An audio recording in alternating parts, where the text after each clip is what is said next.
Welcome to Instablog's Global Report. This is Sukhmani with fresh updates and more citizen voices from all over the world. Stories for the day are: China jubilant after successful completion of Shanzou VII mission. Netherlands bans short selling of financial stocks. Pakistan asks Muslim world to form anti-terror strategy. And 100 hawksbill turtles die in latest Filipino poaching incident.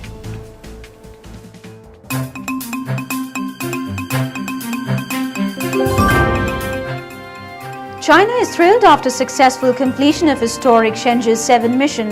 It has now become the only third country in the world after United States and Russia to organize a spacewalk. CJ Riley Gelwix has more on a China rejoicing after successful hosting of Olympics and subsequent completion of its space mission. This is Riley Gelwix, citizen journalist from China reporting for Instablogs.com.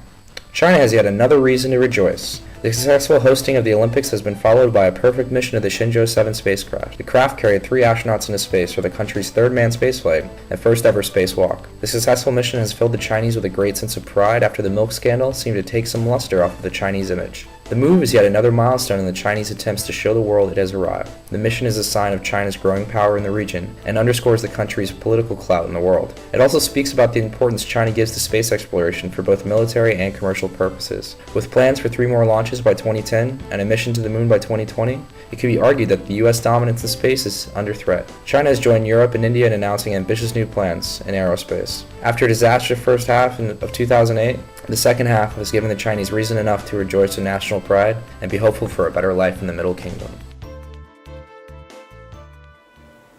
Called as monster by various traders, naked short selling has been banned in Netherlands.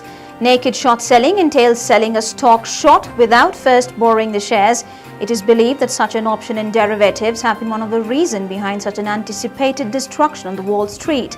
CJ Rob Zhongshap believes that ban will induce investor confidence and instill stability in the financial markets. This is Rob Zhongshap, a citizen journalist from the Netherlands, reporting for Instablogs. Finally, the governments all over the world, including the Dutch, have woken up to the menace of naked short selling. The Dutch finance minister, Wouter Bos, is banning naked short selling of financial stocks in the next 3 months to increase stability of financial markets.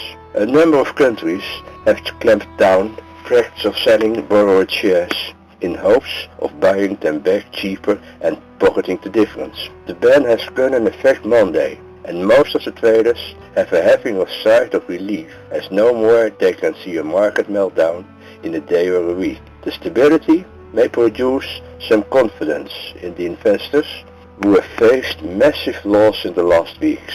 Britain and Germany are among countries that have taken similar measures.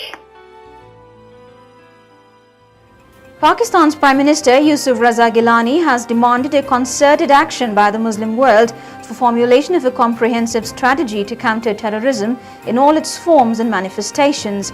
He asked the nations to address the root causes of terrorism. CJ Karim Khan believes that such a strategy must deal with injustice, sense of helplessness and economic and political deprivation amongst the Muslim masses. This is Karim Khan, citizen journalist reporting from Pakistan on Instablogs. Time is running out for the Muslim world to form an anti-terror strategy that effectively tackles the growing problem of international terrorism. Such measures have become essential, especially when West's violence tactics have not only failed but actually incited more terrorist attacks throughout the world. A prospective anti-terror strategy should try to address the root cause of terrorism, which includes social economic deprivation and lack of representation in political decision-making. The Muslim world must curb the activities of madrasas that provide medieval education and allow half-literate Muslim clerics to misinterpret Islam and project it as a faith that condemns violence for the realization of political and economic goals. Governments must initiate constructive economic policies that generate employment and help dispel the hopelessness and insecurity which pushes them towards violence. We must give passive measures a chance to curb terrorism, and it will definitely help in curbing terrorist violence. Ecologically, Philippines is considered to be among 17 most mega-diverse countries in the world. but it has also proved to be its bane.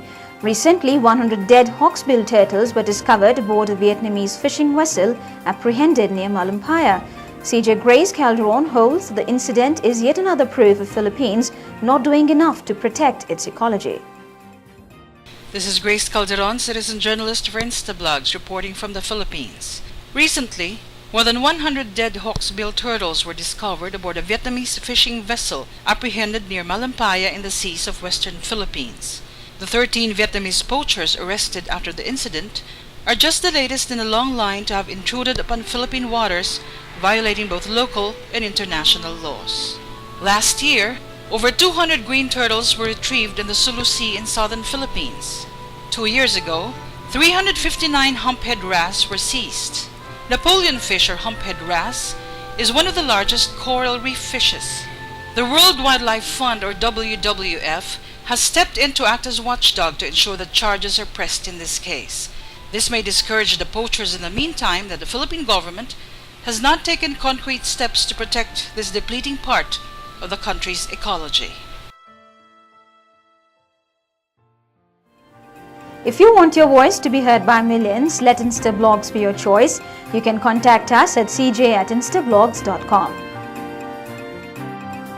That's all for today's show. We'll be back with fresh updates and more citizen voices. Till then, it's goodbye from the entire team of Global Report.